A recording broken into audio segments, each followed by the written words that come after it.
welcome back to the UI Sports SalesCast presented by the University of Iowa Sport and Recreation Management Program. My name is Charlie Taylor, and I'm your host as we talk ticket sales and revenue generation with sport executives from around the country. The UI Sports SalesCast gives students at the University of Iowa timely conversations covering multiple topics in revenue generation to help them prepare for their sports careers. Today, I'm joined by a proud alum of the Sport and Recreation Management Program, Mr. Chris Herschberger. He's the Director of Ticket Sales and Service at Hawkeye Ticket Solutions with Learfield Amplify.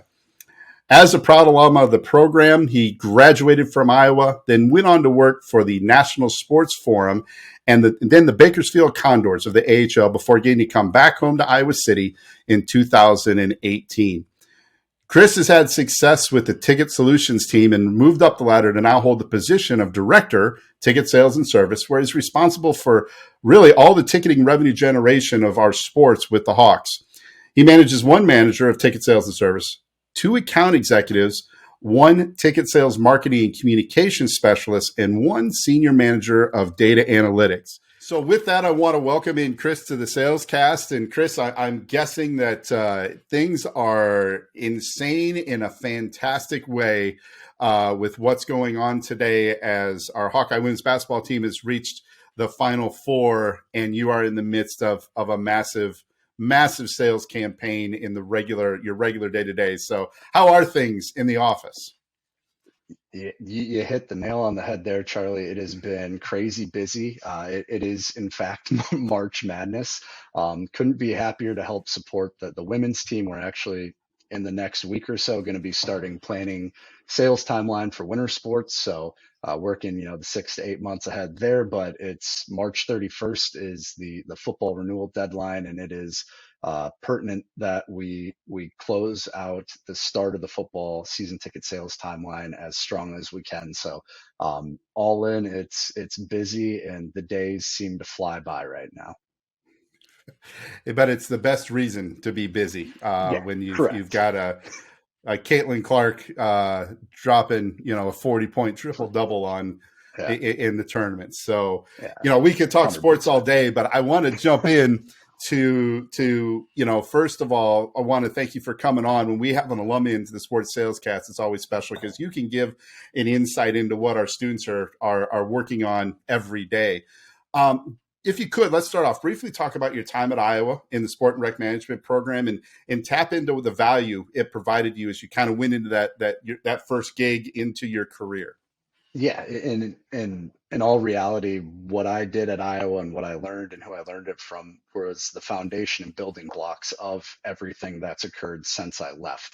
The big things with the informational interviews, testing the water in the different areas within sports that you're interested, making sure that you're getting your name out there to people who, it's not what you know or who it's who knows you, and having your personal brand be shared and be engaging. And when you have people and colleagues talking and they're looking, hey, I'm looking to hire someone, who should I go? Hey, who from Iowa has a professor that I've been connecting with mention a couple times, Packy, Dan, yourself, who are the rock stars? That's the foundation at Iowa that was built, and then building on that with the practicums.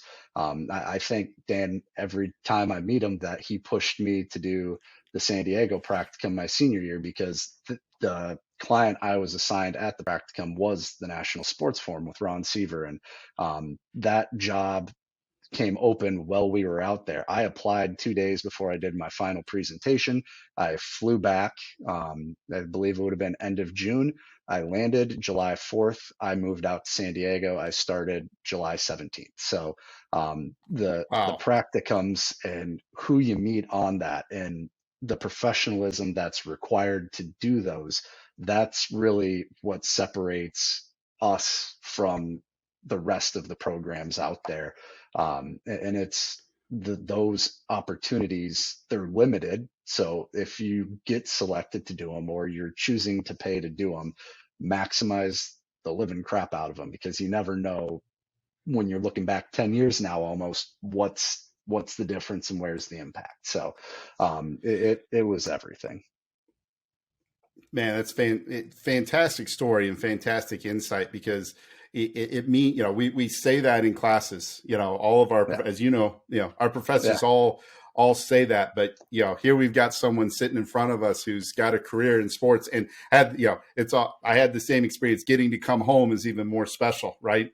Yep. Yeah. But knowing that it was that foundation, that's pretty cool. So let's jump into what it looks like today. We kind of touched on it at the open there, but give us an insight into what you're working on right now and how that lays into kind of the whole strategic calendar. But what's a day in your chair look like today? Yeah, so for myself, it is a lot of future planning, timeline updates, making sure our departments are working in unison with some synergy to make sure we're staying on point from a football renewal timeline while also maximizing the energy we have right now around winter sports. We're on sale with our women's basketball deposits, and we have been for the last 2 months. And for those that don't know, deposits, it's your initial payment on season tickets. And for doing that, you get a little bit of a pre-sale to get you into the best available seats. So working through winter planning already for 23-24.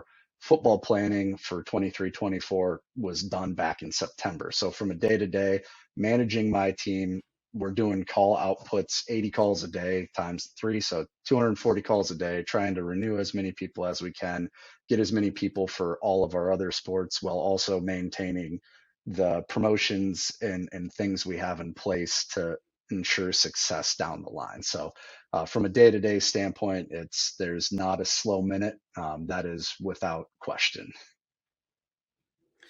So it's fair to say you never stop selling. When Correct. men's and women's basketball is having their success, you're selling the next year, correct? Year out. So when we sold out of football in July, we went on sale with football deposits for 2023 in August 3rd of 2022. So we try to work at least a year out. That gives you a runway. I have a philosophy, and the company does that. If you can have 6 months of a runway for season ticket sales, you're going to set new records that are going to be hard pressed to be broke ever again. And we did here with wrestling the last 2 or 3 years. That's been the baseline model of just showing what can happen when you do things the right way. It kind of lays into my next question for you. We talk all the time, as you know, directly about a sellout mentality. Mm-hmm. What does it mean to have a mentality as an organization, your team, but then also the athletics department? What does that do for you? I mean, yeah, you're sold out. Everybody can make an assumption. We made a lot of money, right? We put a lot of butts in seats. Yeah. So that way our student athletes had the best possible experience to do what they love, which is play their game. But yep. Give us a little bit of the background of what that does for the organization when you have that sellout mentality. Yeah. So kind of twofold. The first is once you hit the sellout, you're maximizing the overall revenue, which a lot of people see that number and they think it's big and gaudy, but they don't realize what that does from an operational standpoint, helping develop facilities and then the sales strategies, how you can be more strategic with on sale dates. And then you can start pressing things with pricing and making sure that the value that our student athletes are providing from an entertainment standpoint is getting maximized to its fullest capability from a school side. And it's just the never ending circle of we need to make sure we're doing it right. Because our student athletes are doing it right, they're giving it their best. But once you sell out one sport, it allows us to then flip the script to other sports, and it's a trickle down effect. So that way, when you're looking across the board, there's no ticketed sport that's not getting attention that it deserves. And with football being where it was, we actually ended up maximizing women's basketball, wrestling. In some areas of men's basketball, we hit historics for our office. So that to play. And once you have those bases and they're all building up towards the same pyramid top, eventually it's just the greatest show. And that's what it ends up being. Yeah. Well, and then it's also, I think, important to mention that having that mentality is what helps support all of those other sports. I think most people, we can't ever forget to say it. I think most people understand it, But when you have that sellout mentality and you're not only hitting football goals and say men's basketball goals, which traditionally happen, but now you've got a women's basketball team that opened the upper deck, or not, there's no upper deck in Carver Hawkeye, but raised the curtains. Yep. And you've got a wrestling program that is sold out for every match. That gives more resources to all of the other opportunities the athletics department provides, both for men and for women. Correct. Which, again, the goal, different than a professional organization where it's just, maximize our revenue as much as possible. In college athletics, we all know it's a little different. And that's why having that sell is important, because it not just benefits those top 3 or 4 sports that generate the revenue, but it benefits all the other sports. Correct. And it's and the time that you can give equality is the big thing. It's, making sure softball, when we have conversations with people, we're cross-selling. If they have a youth sports league and it's the director and you're renewing their football tickets, they may never have known that coming out with a group for a softball game is something that can happen. And it's maximizing those when you have the mentality of, we're not selling out one sport, like you mentioned, professional. We're not selling out an NBA arena. We've got 12 different venues around here. And, the other component of it is, our office is ticket driven. That's what we do.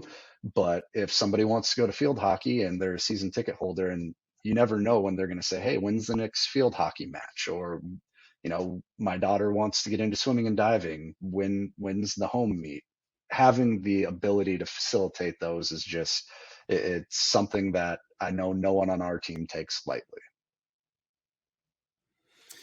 So let's jump a little bit in for our students about more of a general question for you. So some nuts and bolts, if we could.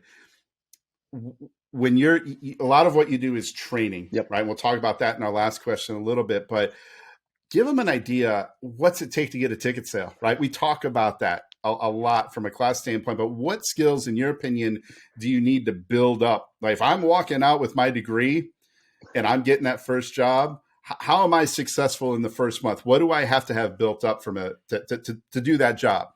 Yeah.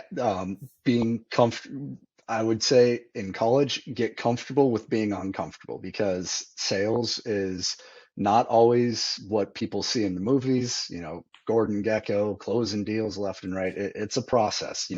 I think there's a statistic. It's like 78% of all sales, regardless of industry, it takes at least 7 conversations or follow-ups to actually close a sale. So one, you have to have a strong fortitude, a strong proverbial jaw, because when you're making 80 calls a day, I can promise you not all 80 calls are going to be happy people, but a work ethic to just stick to what you have been trained, not necessarily reading robotically off a script. You have to be fluid and flexible, but hey, you can't ask for a ticket sale unless you know XYZ, who are they coming out with? How are they using the tickets? Where do they like watching the game from? What's their budget? How do they plan on utilizing their entire game day experience? Are they going to need parking? Where do they want to park? It's having the conversations, not dictating robotically, boom, boom, boom, but being personable, strong mental toughness, and just knowing that if you grind and you do the little things right, you'll succeed. It may not be the first day, the first week, but that's how you'll move. It's almost like it's a relationship sale as well, right? I mean, the more calls you make, the more people you get to know, then you start to, you mentioned about knowing the audience a little bit. I'm paraphrasing for you, but how much is really having the skill to develop a relationship to someone important in getting that sale? It's the top. People buy from people they like. That's the old adage that I've always been under, and I don't think that that'll ever not be true. Zig Ziglar has a whole book on it, and if you are looking at sales, Zig Ziglar, write the name down. You can thank me in 3 years. But people buy from people they like, and if you can build a conversation, and it doesn't need to be every time you call the person they go, oh, oh crap, this guy's calling me for money. If somebody mentions their Mm-hmm. favorite player is Torrey Taylor for football because he's the next Reggie Roby, hey, he has a couple big games, you can call him, and it's building the, hey, well, I got you on the phone.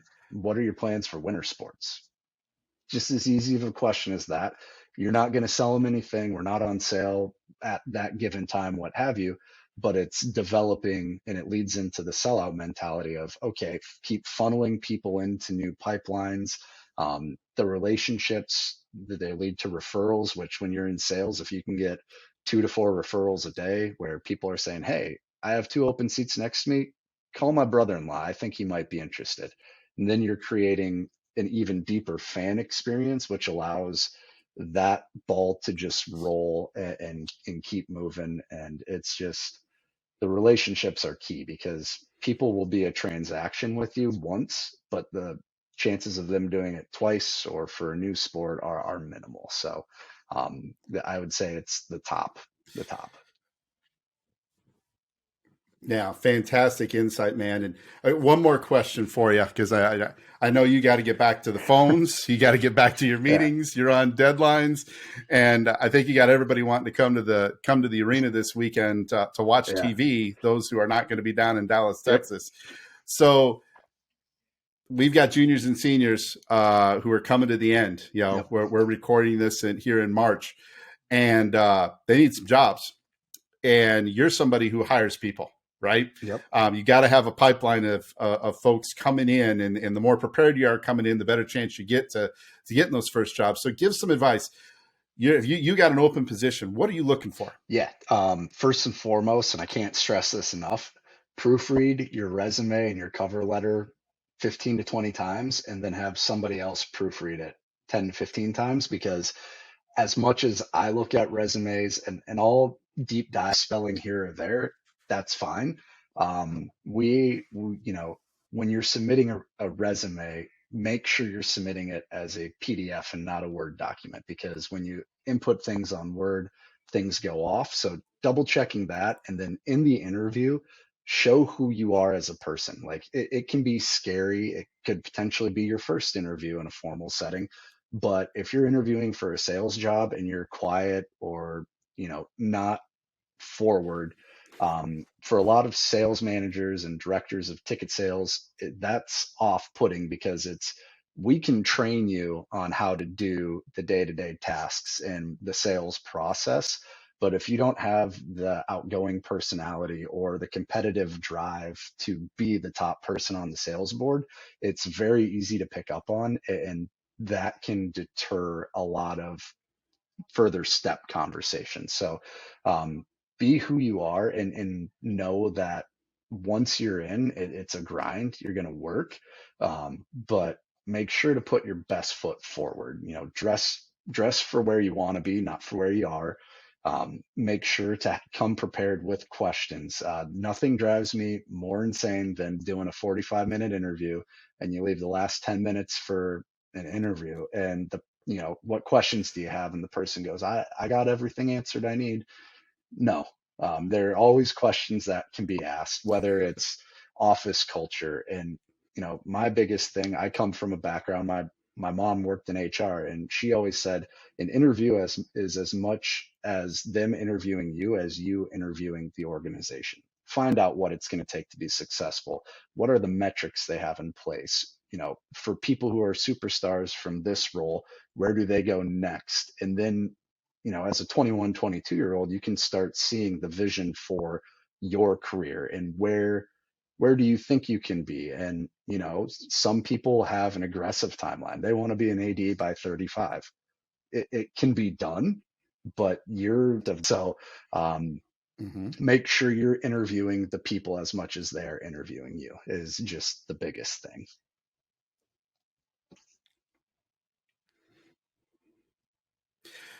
Man, it's fantastic insight. And I can just tell you from my experience, everything Chris just said to our audience, it hits the nail right on the head because you're looking for someone that's going to join your team and it's going to fit into your team. And if Chris has got a team of outgoing, somewhat aggressive, but research-oriented, talented folks, and you come off the opposite of that. You're making his decision pretty easy. So, man, great insight, Chris. I know that's our time. Yeah. I just want to thank you for jumping on, joining me today. Like I said, I know you're slammed and busy with football and women's basketball and men's basketball and we're in baseball and softball season, and we're working a year ahead. So quick note to all of our sport and rec management students, hit us up. Let us know who you'd like to hear from or different topics you want to see us cover, and we'll continue to get those work on. We have a lot more people lined up in the Sports SalesCast.